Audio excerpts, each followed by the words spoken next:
The following episode features a historic article from the Nebraska History magazine. This article may reflect the language and attitudes of its time, and while it offers valuable insight into the past, may contain expressions or viewpoints that are outdated or offensive by today's standards. Any outdated terms do not reflect the current views or perspectives of the Nebraska State Historical Society. Welcome to the Nebraska History Podcast. I'm your host, Chris Goforth. Each episode, we explore articles written and published in Nebraska History magazine. The idea of a unicameral legislature was a latent passion for Senator George Norris in the 1920s. He sought to keep his idea alive by writing newspaper and magazine articles emphasizing the advantages of the one-house system. Let's look back at these early ideals of the unicameral in this 1964 article titled George W. Norris, the Unicameral Legislature and the Progressive Ideal by Robert F. Wesser. Recently, historians have undertaken a re-evaluation of the decade of the 1920s in America. They have sought to emphasize the period's relationship to the progressive movement on the one hand, and the New Deal on the other hand, thus shifting the historical focus of the Jazz Age from its bizarre qualities to its continuities with past and future developments. Often cited as illustrating the bridge between early 20th century progressivism and New Deal liberalism, is the career of Nebraska's renowned U.S. Senator George W. Norris, and specifically Norris's lonely fight to save federal government properties at Muscle Shoals, Alabama, from the outstretched hands of private power companies. Within this context, the Muscle Shoals controversy resolved itself from a debate over public water power policy, conservation, and federal-state relationships, and throughout the decade served as a haunting reminder of the languishing spirit of progressivism. There was another phase of Norris's work in these years, his efforts in behalf of establishing a unicameral legislature in Nebraska, which harked back to earlier 20th century reformism, its political and governmental ideals. To the progressive mind, one of the chief wrongs in American life was the growth, in the latter 19th century, of the large corporation and the inevitable, if regrettable, consequences of the vast accumulations of capital. Men of wealth could and often did ally themselves with politicians in order to secure for their businesses legislative favors and preferred treatment. The progressive response to this phenomenon was simple and direct, calling for some form of societal control and regulation, particularly of private utilities engaged in the public service, and, simultaneously, for the reestablishment of political responsibility among governmental officials. In various ways, such responsibility was to be restored, each in turn rendering local, state, and even federal office holders more directly accountable to the people whom they presumably served. So, there were the direct primary, the initiative, referendum, and recall, the short ballot, the direct election of senators, and others. Also, in these years, the idea of a unicameral legislature took hold in a number of states, though in no single instance was the change effected during the progressive era. Senator Norris's own interest in reforming what, to him, was the illogical bicameral system went back well beyond the progressive period, to the 1880s, when, as a young lawyer in Beaver City, he had several opportunities to run for the Nebraska state legislature. However, the low pay of a lawmaker and the fact that legislative sessions coincided with his busiest legal season, both characteristic weaknesses of the conventional system, he later argued, compelled him to refuse nominations. It was not until 1923 that Norris, now with 20 years of congressional experience behind him, publicly confessed his determination to reform the machinery of government, as well as the law.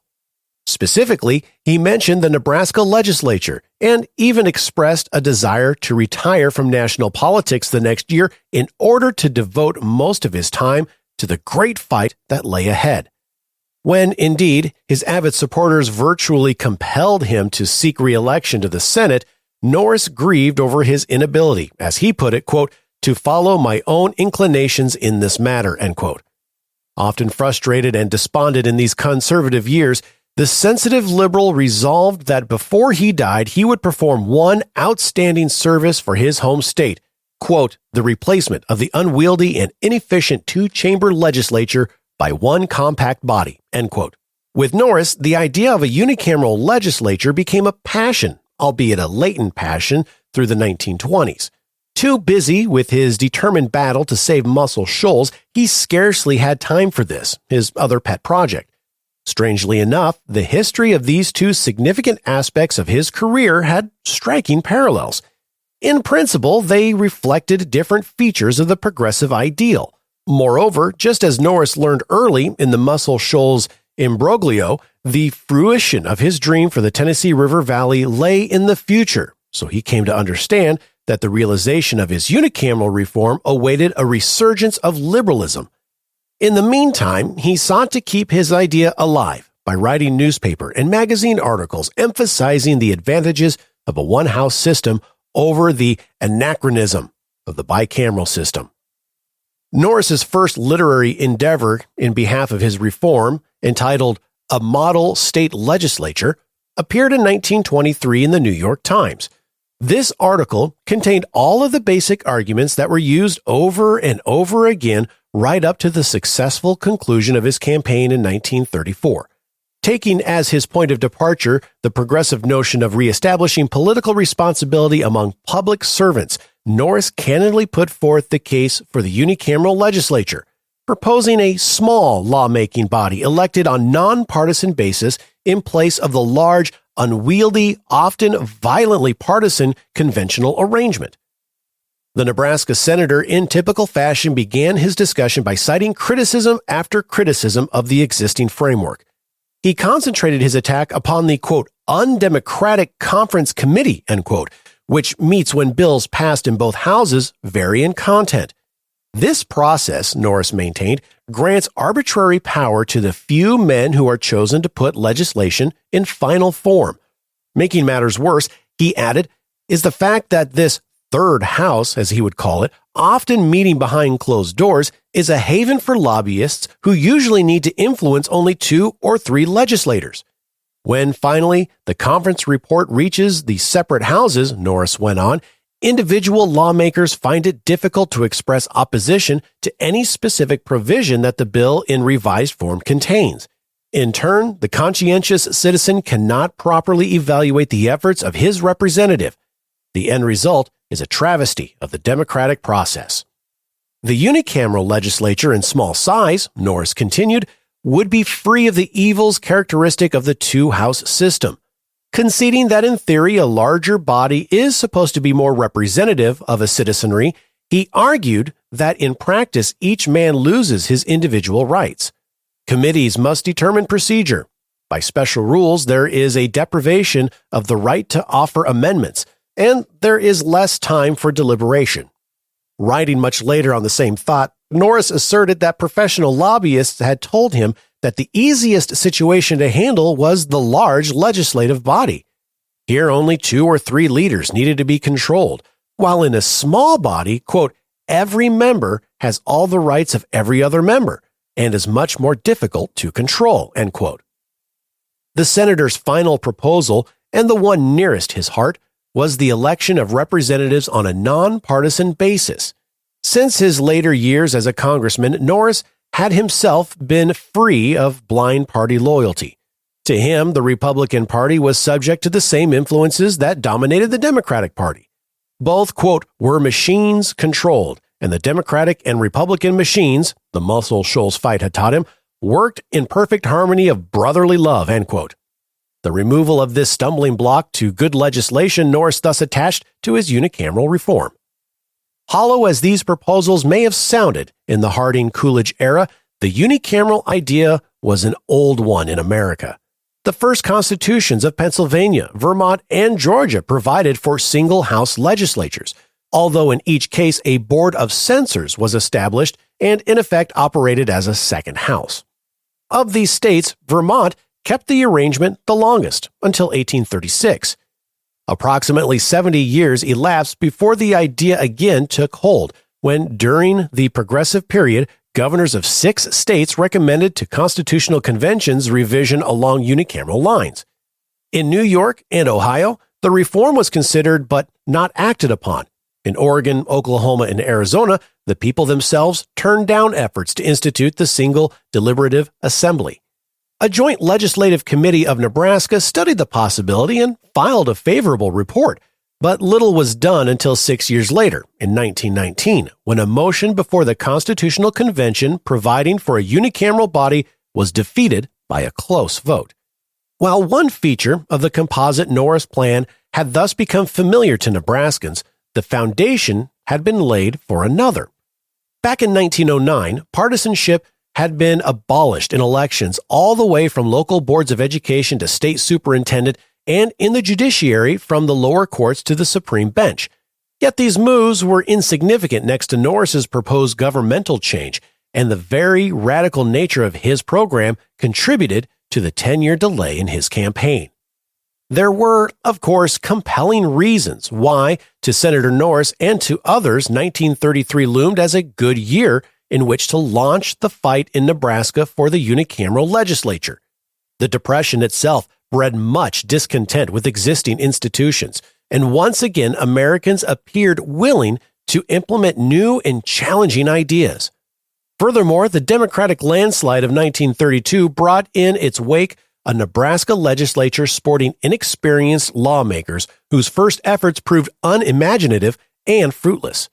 Finally, there was Senator Norris himself, now a towering figure not only in his home state but across the nation as well. The, quote, fighting liberals, end quote, brilliant record in Washington and the promise of further achievement gave him a measure of prestige and influence which few politicians can boast in their lifetime. Indeed, by the time the unicameral campaign was begun, Norris had lived down his reputation as a member of that, quote, little group of willful men, end quote, who attempted to sabotage President Wilson's preparedness efforts in 1917. People had come to know the senator as a man who had labored incessantly for the farm bloc throughout the 1920s and had been remarkably successful in securing a national labor anti-injunction law in 1930, acceptance by Congress of his proposed lame duck amendment to the United States Constitution in 1932, and finally, enactment of his Tennessee River Valley Plan in 1933.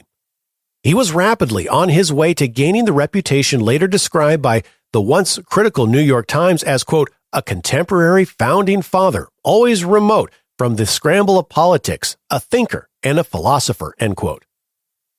Busy as Norris was in Washington in 1933, he never lost sight of his earlier declarations on the unicameral experiment. To be sure, he was no longer interested in retiring from national politics to devote all of his time to the one-house campaign, but he was willing more than ever to plunge himself into such a movement. To a friend, he optimistically announced that his reform, quote, could be brought about if we would organize and make the right kind of fight, end quote. Hard on the heels of this and other similar statements came letters of support and encouragement from people all across Nebraska. So enthusiastic was this response that Colonel John G. Maher, long one of the senator's close associates and a pillar in the single-house movement, called a public meeting in Lincoln on February 22, 1934. Appropriately, Norris was invited to deliver the main address in behalf of the unicameral reform, and the campaign was underway. Senator Norris took full advantage of his appearance in Lincoln, Nebraska, to tie his reform proposal to his long-held progressive philosophy. He traced the origins of the democratic ideal in America, asserting that the history of our civilization has been basically a contest between the rulers and the ruled. The Constitution, he insisted, was designed in accordance with the theory that the, quote, common people were not sufficiently civilized and sufficiently educated to govern themselves, end quote. But, he continued, history has seen inevitable advances towards the achievement of democracy. Already, we have repudiated at least one of the old conservative features, the election of senators by state legislatures. Others will follow in due course, Norris added, implying that the success of his unicameral plan in Nebraska would spur other states to adopt it. Following Norris's impassioned speech, the enthusiastic throng of 800 adopted a resolution commissioning Colonel Maher to organize a committee to circulate petitions in compliance with the state constitution. Since preliminary details had been ironed out well before the Lincoln meeting, it was announced that 57,000 signatures were necessary to submit the question to a referendum in the November elections. Already, a careful observer, confident in the Nebraska senator's widespread influence, had predicted that this task would be an easy one for such a, quote, organized as the Friends of Norris are prepared to perfect, end quote. Yet, the early stages of the unicameral campaign transpired less smoothly than was anticipated. The model legislative committee itself ran into difficulty when it attempted to revise the senator's tentative proposals. Individual members were especially reluctant to include the nonpartisanship feature, which, although acceptable in principle, would, they believed, endanger the rest of the amendment. Trouble had been foreshadowed when Arthur F. Mullen, the leader of the Democratic Party in Nebraska, was refused a compromise by Norris in which the controversial provision was to be dropped in return for Democratic support. Furthermore, the determined Norris refused even to listen to another committee criticism that the election of a governor on a partisan ballot would lead to complications. Only on one matter, the number of representatives in the new single-house deliberative body, would the senator compromise. Here, the issue was pure and simple. Nebraska farmers, long the core of Norris's strength, apparently felt that fewer legislators would result in city domination of the state government, a condition which they naturally feared and abhorred. So he capitulated and acquiesced in an increase of membership from 30 to 50 representatives. The final number would be determined by the 1935-1937 legislature. With these difficulties thus ironed out, the committee drew up a set of proposals calling for a unicameral body with members elected in single districts on a nonpartisan basis, the right of a lawmaker to introduce bills at any time during the legislative session, the only reservation being that no bill could become a law in less than 5 days, and finally, salaries of $1,774 per member for 2 years' work together with transportation expenses to Lincoln once each session. In essence, the details of the unicameral plan followed closely Norris's general principles. In the meantime, petitioners busied themselves throughout the state in an effort to obtain the required number of signatures. Here, too, obstacles were met. The chief difficulty stemmed from a provision from the state constitution, stipulating that each petition could offer only 20 names and had to contain an affidavit verifying that the circulator personally witnessed every signature. Furthermore, the names had to be distributed among at least 62 of the 93 counties, burdening the unicameral organization with the task of finding petitioners in each locality. At first, volunteers were not readily available, and the committee sought funds with which to pay circulators. This effort proved futile, however, as the proposed reform engendered little enthusiasm among substantial citizens. So desperate did the situation become, at one point, the campaign chairman, Donald Gallagher, wrote discouragingly to Senator Norris in Washington suggesting the possibility of postponing the campaign for 2 years. Alarmed over the drop in morale of his group, Norris generously enclosed a personal check to Gallagher for $1,000 to help defray mounting expenses. Fortunately, as the unicameral movement gained impetus, more and more volunteers poured into the Lincoln headquarters, and little additional money was needed. The final and most crucial stage of the unicameral campaign came in the fall of 1934, with Senator Norris himself assuming the greatest burden. Already in September, his secretary had set up quarters in the state capitol, and he followed along the next month. Norris knew that the task ahead was still a difficult one, for in spite of the work of his cohorts, the amendment had not had the advantage of being proposed in any recent session of the legislature, nor recommended in a gubernatorial message, or, for that matter, even intelligently discussed in the state press. Yet the determined senator despaired not, and instead plunged wholeheartedly into the campaign. Senator Norris commenced his whirlwind state tour in Hastings, where he humbly confessed his irritation at statements impugning his motives. People often asked him, and he admitted, quote, "What does Norris get out of it?" End quote. To him, public service, not personal gain, had always been his chief inspiration. In subsequent speeches, he used all of the arguments at his disposal against the inefficiency and corruptibility of the traditional two-house system. Norris often cited the case in the Nebraska legislature where a majority favored a bill permitting certain municipal plants to extend lines outside of the municipality, just as private utilities had done. However, as a result of clever manipulation of the conference committee, the private interests not only blocked the legislation, but caused so much confusion in the process that the electorate remained totally ignorant of the issues at stake. When the air finally cleared, he added, a referendum was held and the measure received overwhelming popular support. To this illustration, Norris usually appended a quip directed at his opponents, quote, in every two-house legislature, if we post the checks and the balances after the end of the session, we shall find that the politicians have the checks and the interests have the balances, end quote. Needless to say, Norris's opposition, composed largely of newspaper editors, the leaders of both parties, and a vast majority of present and past legislators, was not silent. They literally cringed at such an irreverent attack upon the time-honored system and cited the great authorities, Alexander Hamilton, James Kent, and Joseph Story, whose arguments in behalf of the bicameral legislature rested on a defense of property rights. As if to modernize this old version, several anti-unicameral speakers and writers emphasized the importance of maintaining two houses for checking sectional interests. It is still true, wrote Walter Dodd, quote, that one house does check the other to some extent, end quote. Anticipating this objection, Norris could only reply in terms of his own experience as a member of the House of Representatives and the United States Senate. Quote, with very few exceptions, it makes little difference whether a representative lives in a rural community or whether he comes from the heart of a large city, end quote. He himself had always been sympathetic to labor's plight, though his particular community and state were essentially rural. Norris did concede, however, that states with large urban centers should strive to attain sectional balance in an experimental unicameral legislature.